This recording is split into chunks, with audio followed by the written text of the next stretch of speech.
Good evening my dear student teachers पे and parents. I am always praying for your healthy and happy life. लगातार parents बच्चों के calls आ रही हैं, message आ रहे हैं कि वो सर आप आगे बता नहीं रहे हैं। और मैं अब यकीन मानिए पिछले 3-4 दिन से दिन रात लगातार इसमें लगे हैं, क्योंकि रजिस्ट्रेशन डॉक्यूमेंट वेरिफिकेशन का प्रोसेस शुरू हो चुका है।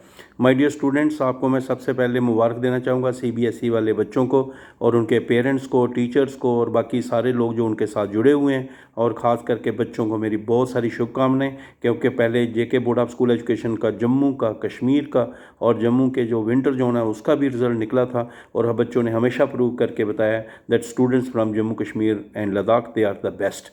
इसीलिए जो हमारे प्यारे बच्चे बच्चियाँ इतना अच्छा रिज़ल्ट लगाते हैं, उन्हीं के लिए, उनके कैरियर के लिए मैं अपनी लाइफ पूरा उनके लिए लगा रखी है। और जब तक भी मैं हूँ मैं लगातार उनके साथ जुड़ा रहूँगा।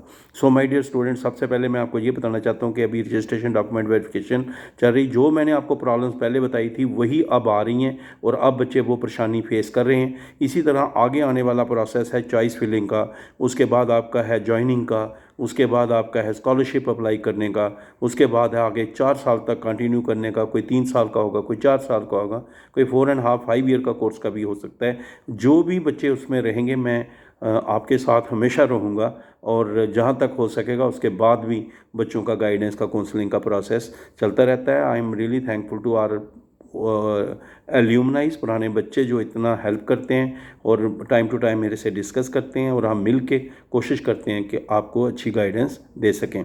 सो मेरे प्यारे बच्चों, मैंने आपको बार बार कहता हूँ कि मुझे कोई चैनल का नहीं है, ये एक बार बार आपको बताना पड़ता है। और अभी बच्चे पछता रहे हैं, पता नहीं कहाँ कहाँ से पूछ के फिर अपनी गलती करते हैं, फिर टेंशन बना लेते हैं, फिर मुझे कहते हैं सर आप बताइए। तो अगर पहले आराम से आपने AJEETANGRAL PM एंड मोटिवेशन, इसको अगर यूट्यूब चैनल है सब्सक्राइब करके रखा हो, Ajit Angral PM and motivation ये यूट्यूब चैनल है, लेकिन है ये फैमिली का इंटरेक्टिव प्रोग्राम है। इसको सब्सक्राइब करके रखा हो, कोई दिक्कत ही नहीं है। 9419144030 पे आप अपना व्हाट्सएप मैसेज भेज सकते हैं। सिर्फ मैसेज हैं, मैं उनसे पॉइंट लेके जवाब नहीं दे पाता, लेकिन मैं उसका एक वीडियो डाल देता हूँ। सो माय डियर स्टूडेंट, सबसे पहले मैं आपको ये बताना चाहूँगा कि जो बच्चों को प्रॉब्लम्स आ रही है, सबसे पहले मिसमैच की। मिसमैच होता है कि जो जेके बोर्ड ऑफ स्कूल एजुकेशन और सीबीएसई आपका जो रजिस्ट्रेशन हुई होती है वो सारा डाटा भी एआईसीटी को भेजता है, आपका रिजल्ट भी एआईसीटी को आता है और एआईसीटी डायरेक्ट सिस्टम से भी ले लेती है जेके बोर्ड ऑफ स्कूल एजुकेशन और सीबीएसई से।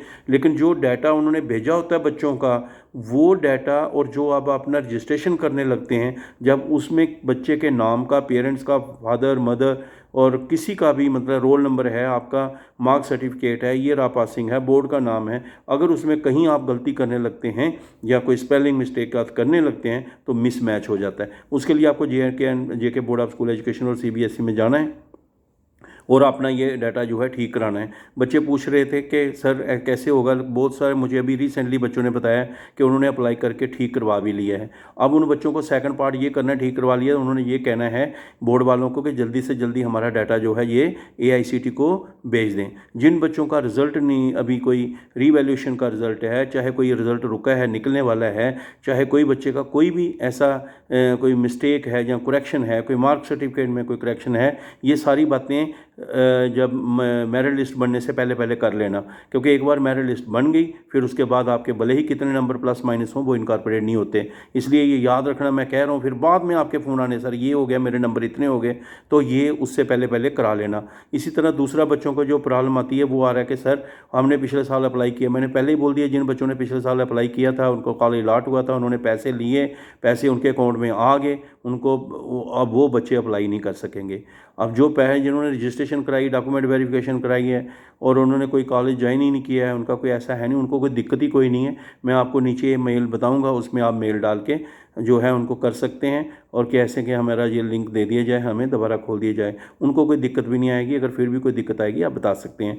उसके बाद मेरे बच्चे, सारे बच्चों को मैंने बोला था आधार कार्ड में अगर कोई प्रॉब्लम है तो आधार केंद्र में जाएँ, वहाँ जाके जो करेक्शन करानी है करा लें, एक्टिव करवा सकते हो, आप खुद भी कर सकते हो, उसमें लिंक दिया होता है, पता लग जाता है आपका कौन से बैंक के साथ आधार सीडेड है। अगर बैंक का अकाउंट के बारे में भी ऐसे ही बताया हुआ था कि अगर बैंक का कोई आप 18 ईयर से कम है और आपका अभी अकाउंट नहीं खुल रहा है तो आप उसके लिए स्टूडेंट अकाउंट खोल सकते हैं। और अगर ये बैंक है, बाकी बैंक ये नहीं कोई किसी एक बैंक में है, बहुत सारे बैंक्स की लिस्ट है, मैंने आपको पहले बताया था, उनमें से किसी में भी आप अकाउंट खोल सकते हैं बड़े आराम से, कोई टेंशन के बगैर। तो ये मेरी बातें बच्चों कि बैंक का अकाउंट हो गया, चाहे वो आधार का साथ हो गया, चाहे वो बोर्ड के साथ जुड़ा हुआ है, चाहे वो आपका किसी भी प्रकार का कोई मिसमैच है और आप उसके लिए चाहे आपका एडमिशन है पिछले साल का, वो आप याद रखें। अब मेरे बच्चे याद रखना, सारे बच्चों के लिए बड़ी इंपॉर्टेंट अनाउंसमेंट है कि ये नेशनल पोर्टल जो है स्कॉलरशिप पोर्टल, उसके साथ ये लिंक्ड है। अगर कल कोई बच्चे ने किसी और स्कॉलरशिप को लिया हुआ है, वो अप्लाई करेगा, उसको आगे के लिए दिक्कत भी हो जाएगी। इसलिए एक समय पर एक ही स्कॉलरशिप लिया जा सकता है। अगर कुछ ऐसा है तो वो वहाँ पे फिर जो डुप्लीकेशन अगर कोई करेगा तो फिर वो प्रॉब्लम में फंस जाएगा। ये मैं आपको पहले बता रहा हूँ। इसी तरीके से बहुत सारे मैंने आपको ये बच्चों को बोला है कि जो रिजर्वेशन के रूल हैं वो वही लगते हैं जो जम्मू कश्मीर और लद्दाख, जो जम्मू कश्मीर रिजर्वेशन के रूल लागू हैं वही PM++ में लगते हैं। और उसमें आपका जो SC है, ST है, तो जो बाकी जितने भी रिजर्वेशन के कंपोनेंट हैं, जो है सोशल कास्ट का आपका है, जितने भी हैं उसमें सारे वहाँ पे उस वही सेम लागू होते हैं।